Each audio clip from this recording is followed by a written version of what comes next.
Chapter 5 heat का science 1 में अगला क्वेश्चन है, while deciding the unit of heat which temperature interval is chosen. तो पूछ रहा है कि जब हीट का हम यूनिट डिसाइड करते हैं तो कौन से टेम्परेचर को चूज़ करते हैं।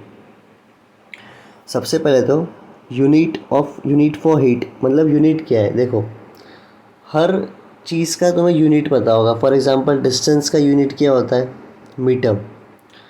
टाइम का क्या होता है, सेकंड। तो देख रहे हो, हर चीज़ का क्या होता है, यूनिट होता है। तो वैसे ही हीट की क्या यूनिट होगी, और हीट का यूनिट निकालने के लिए हम कौन सा टेम्परेचर का इंटरवल लेंगे, इन्हीं दो पॉइंट को हमें समझना है, और क्यों लेंगे ये भी समझना है। अब देखो, जो समझते हैं, पॉइंट बाय पॉइंट चलते हैं। सबसे पहले लिखा हुआ है, the amount of heat energy required to raise the temperature of a unit mass of an object by 1 degree Celsius is called specific heat capacity or simply specific heat of the object।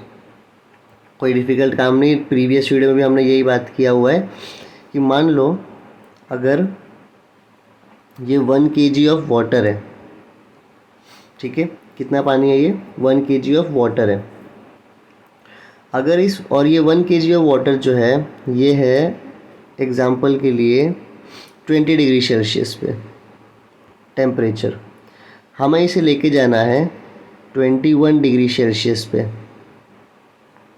तो अगर मुझे इस 1 kg of water को जो 20 degree Celsius पे है, अगर मुझे उसको 21 डिग्री सेल्सियस पे लेके जाना है, मतलब 1 डिग्री बढ़ाना है, तो इसके लिए मुझे इसमें कितना हीट ऐड करना पड़ेगा, कितना हीट ऐड करना पड़ेगा, इसी को हम कहते हैं स्पेसिफिक हीट कैपेसिटी। इसी को हम क्या बोलेंगे, स्पेसिफिक हीट कैपेसिटी। समझ आया स्पेसिफिक हीट कैपेसिटी क्या होता है, कि 1 kg ऑफ वाटर है जो कितने डिग्री पे है, 20 डिग्री सेल्सियस एग्जाम्पल के लिए। अगर मुझे इसको 21 डिग्री सेल्सियस पे लेके जाना है तो उसमें कितना हीट मुझे ऐड करना पड़ेगा। अब इसमें यहाँ पे देखो ये लिखा हुआ है, the amount of heat energy required. जो हमने बात है कितना हीट चाहिए, the amount of heat energy required to raise the temperature. Heat energy क्यों चाहिए, क्योंकि हमें टेम्परेचर बढ़ाना है। ऑफ अ यूनिट मास, तो हमने वो मास कितना रखा था, 1 kg ऑफ एन ऑब्जेक्ट। तो ऑब्जेक्ट का मास कितना रखा था हमने, 1 kg, और कितना डिग्री सेल्सियस बढ़ाना है, by 1 degree Celsius is called specific heat capacity. तो कितना हीट चाहिए टेम्परेचर बढ़ाने के लिए, एक यूनिट मास का हमने 1 kg रखा था, कितने डिग्री सेल्सियस से, 1 डिग्री सेल्सियस से, उसको हम कहते हैं स्पेसिफिक हीट कैपेसिटी। अब आगे चलते हैं, while deciding the unit for heat. तो जब हम यूनिट फॉर हीट डिसाइड करते हैं, और यहाँ पे लिखा हुआ है कि हीट का यूनिट क्या है, विच इज़ कैलोरी। तो क्या है, विच इज़ कैलोरी। तो while deciding the unit for heat which is calorie, the temperature interval chosen is 14.5 to 15.5 degree Celsius. तो क्वेश्चन देखो, while deciding the unit for heat which temperature interval is chosen. तो ये तो हमने answer दे दिया कि कौन सा टेम्परेचर का इंटरवल चूज कर रहे हैं हम, 14.5 से लेके 15.5 डिग्री सेल्सियस। तो आंसर कैसे लिखोगे, सबसे पहले तुम बताओगे कि हीट क्या हो, स्पेसिफिक हीट कैपेसिटी क्या होती है। स्पेसिफिक हीट कैपेसिटी क्या होती है, तुमने पहले ये समझा दिया। उसके बाद बताओगे कि जब यूनिट ऑफ हीट हम देखते हैं जो कि कैलोरी है, तो उस टाइम पे हम कौन सा टेम्परेचर का रेंज रखते हैं, 14.5 से लेके 15.5 डिग्री सेल्सियस। अब यही रेंज क्यों रखते हैं ये समझते हैं। अब देखो लिखा हुआ है आगे, if heat 1 kg of water, अगर हम 1 kg ऑफ वाटर को गर्म करते हैं by 1 degree Celsius in different temperature range, then 14.5 to 15.5 degree Celsius, the amount of heat required will be slightly different. अब इस बात को समझो। देखो, अगर हम पानी को गर्म करते हैं, मान लो हमारा जो पानी है वो अभी है 5 डिग्री सेल्सियस पे और हमें इसको लेके जाना है 6 डिग्री सेल्सियस पे। ये पहला एग्जाम्पल है हमारा। एक और दूसरा एग्जाम्पल लेते हैं कि हमारा अगर जो पानी है वो है 92 डिग्री सेल्सियस पे और हमें उसे लेके जाना है 93 डिग्री सेल्सियस पे। ये 2 एग्जाम्पल है। यहाँ पे पानी कितना डिग्री सेल्सियस पे है? 5 डिग्री सेल्सियस पे। लेके कहाँ पे जाना है? 6 डिग्री सेल्सियस पे। यहाँ पे पानी कितना डिग्री पे? 92। लेके कहाँ जाना है? 93। तो देखो, जब पानी 5 डिग्री सेल्सियस पे और उसे हमें किस डिग्री पे लेके जाना है? 6 डिग्री सेल्सियस पे। तो जो हीट इसमें चाहिए, वो अलग अमाउंट ऑफ हीट चाहिए। मतलब बहुत ज़्यादा हीट लगेगा अगर तुम्हें 5 डिग्री से 6 डिग्री लेके जाना है। लेकिन अगर तुम्हें 92 से 93 लेके जाना है तो जो हीट चाहिए ना वो कम लगेगा। तो अलग अलग टेम्परेचर पे टेम्परेचर को बढ़ाने के लिए जो अमाउंट ऑफ हीट चाहिए वो अलग अलग चाहिए। मान लो एग्जांपल के लिए कि यहाँ पे 100 पॉइंट हीट चाहिए, है ना। यहाँ पे कितना हीट चाहिए? 100 पॉइंट्स।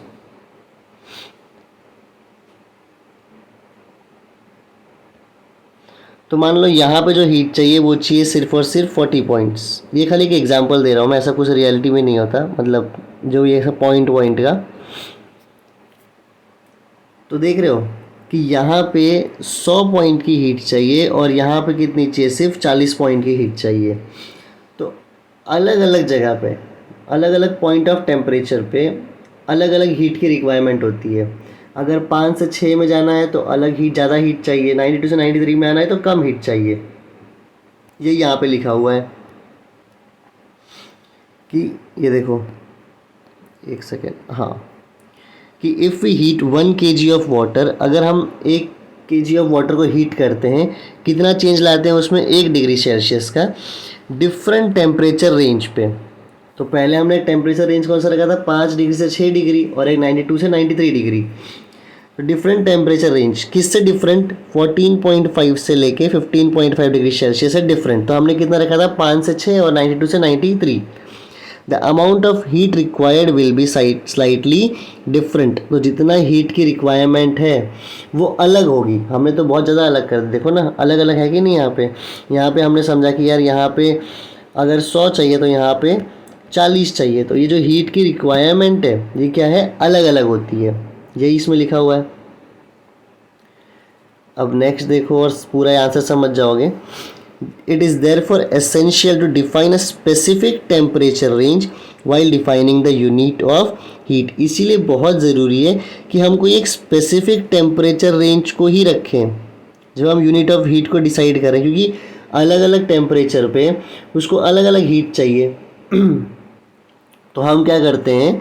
एक स्पेसिफिक टेम्परेचर रेंज को रखते हैं कि भाई हम इसी को कंसिडर करके इसका यूनिट निकालेंगे। तो हमने किस पॉइंट को कंसिडर किया है? 14.5 से लेके 15.5 डिग्री सेल्सियस, क्योंकि तुम अलग अलग टेम्परेचर पे जाओगे ना तो अलग अलग हीट चाहिए। जैसे कि यहाँ पे हमने देखा था कि इस टेम्परेचर रेंज में अलग हीट चाहिए, इस टेम्परेचर रेंज में अलग हीट चाहिए। तो बेटर क्या किया हम लोग ने? एक स्पेसिफिक टेम्परेचर रेंज को डिसाइड कर लिया और वो कितना रखा है अपन ने? 14.5 से लेके 15.5 डिग्री सेल्सियस। ठीक है। अब देखो लिखा हुआ है the amount of heat energy required to raise the temperature of 1 gram of water. देखो यहाँ पे 1 ग्राम बोल रहा है, तो जितना कितना अमाउंट ऑफ हीट एनर्जी चाहिए 1 ग्राम पानी को 1 डिग्री सेल्सियस बढ़ाने के लिए। और डिग्री सेल्सियस का क्या पॉइंट रखा है? अब 14.5 से लेके 15.5 डिग्री सेल्सियस लेके जाने के लिए उसे हम कहते हैं 1 कैलोरी। तो अगर कोई पूछे कि यूनिट ऑफ हीट क्या है, तो CGS सिस्टम में वैसे कैलोरी होता है। तो अगर ये पूछे यूनिट ऑफ हीट क्या है तो तुम बोलोगे कैलोरी, तो बोलेगा डिफाइन करो। तो हम डिफाइन कैसे करेंगे, देखो हम डिफाइन करेंगे कि 1 ग्राम ऑफ वाटर है, 1 ग्राम ऑफ वाटर को अगर मुझे 14.5 डिग्री सेल्सियस से 15.5 डिग्री सेल्सियस पे लेके जाना है तो मुझे कितना अमाउंट ऑफ हीट लगेगा, कितना अमाउंट ऑफ हीट लगेगा उसे हम कहते हैं 1 कैलोरी, उसे हम कहेंगे 1 कैलोरी।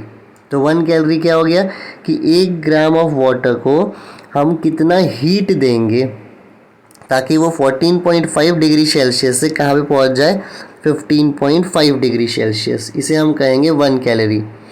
ठीक है। तो amount of heat energy required, कितना हीट चाहिए 1 ग्राम ऑफ पानी का 1 डिग्री सेल्सियस चेंज करने का, और डिग्री सेल्सियस कौन सा अब चेंज करना है, कौन सा डिग्री से, 14.5 से लेके 15.5 डिग्री सेल्सियस, इसे हम कहते हैं 1 कैलोरी। तो 1 किलो कैलोरी क्या होता है, तो जहाँ पे हमने 1 ग्राम ऑफ वाटर रखा था वहाँ पे 1 kg ऑफ वाटर रख दो, बाकी सब कुछ सेम है, तो वो क्या हो जाएगा 1 किलो कैलोरी। कि कितना अमाउंट ऑफ हीट एनर्जी चाहिए टेम्परेचर बढ़ाने के लिए, किसका 1 kg वाटर का कितना टेम्परेचर चेंज करना है, 1 डिग्री सेल्सियस, कहाँ से कहाँ 14.5 से लेके 15.5, इसे हम कहते हैं 1 किलो कैलोरी। तो ये आंसर में आंसर करने के लिए क्या करना है, पहले तुम्हें बताना है कि स्पेसिफिक हीट कैपेसिटी क्या होती है, उसके बाद तुम्हें बताना है रेंज, तो रेंज कितना है 14.5 से लेके 15.5 डिग्री सेल्सियस। यही रेंज क्यों रखा है, क्योंकि हमें एक स्पेसिफिक रेंज रखना था, क्योंकि अलग अलग टेम्परेचर में अगर 1 डिग्री से 2 डिग्री पे जाना है या 5 डिग्री से 6 डिग्री पे जाना है तो अलग अलग हीट लगता है, तो बेटर है हम किसी एक टेम्परेचर रेंज को फिक्स कर दें। तो हमने किसको रखा था 14.5 से लेके 15.5 डिग्री सेल्सियस, क्योंकि बाकी सब में करोगे तो कितना आएगा, देखो यहाँ पे लिखा है heat required will be slightly different, तो बाकी सब में जो हीट रिक्वायर्ड होगा वो क्या होगा, अलग अलग होगा, तो हमने एक को स्पेसिफाई कर दिया। It is therefore essential to define a specific temperature range. फिर अगर 1 कैलोरी को डिफाइन करना है तो 1 ग्राम ऑफ वाटर को कितना हीट दोगे ताकि उसमें 1 डिग्री सेल्सियस का चेंज आए, उसे हम कहते हैं 1 कैलोरी।